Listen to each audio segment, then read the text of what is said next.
Hi children, it's me, Mr. John, and I'm back today with another story for you guys. And today's story is a noisy story. There's lots of wind, there's lots of tapping. Can you guess what it is?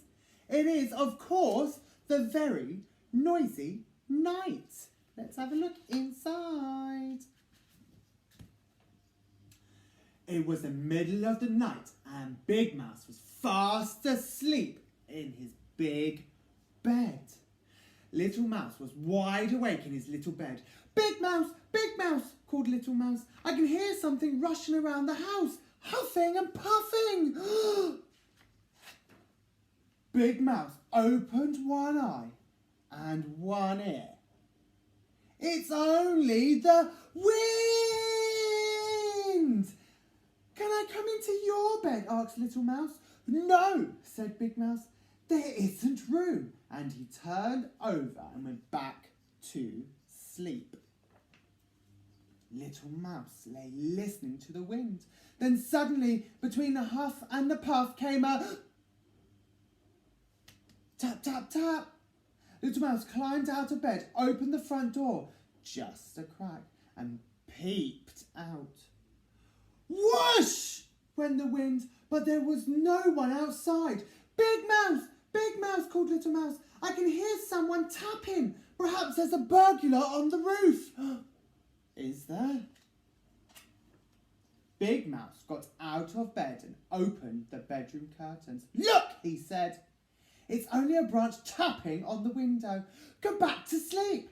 Can I come into your bed? Asked Little Mouse. No, said Big Mouse. You wriggle. Little Mouse lay in his own bed and listened to the wind huffing and puffing and the branch tapping and someone calling. Woo, woo. Little Mouse climbed out of bed again. This time he looked under it. Then he looked in his wardrobe and feeling very frightened, he cried, Big Mouse, I think there's a ghost in the house and it's looking for me. It keeps calling. Who?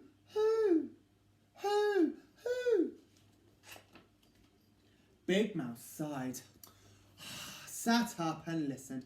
It's only an owl, he said. It's awake like you.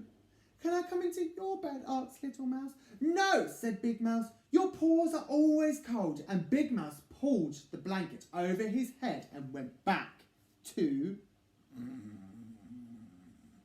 sleep. Little Mouse got back into his own bed and he lay and listened to the wind huff and puffing, the branch tapping and the owl hooting. But shh! What's that? Big Mouse, he called. I think it's raining inside. And Little Mouse jumped out of bed and fetched his red umbrella.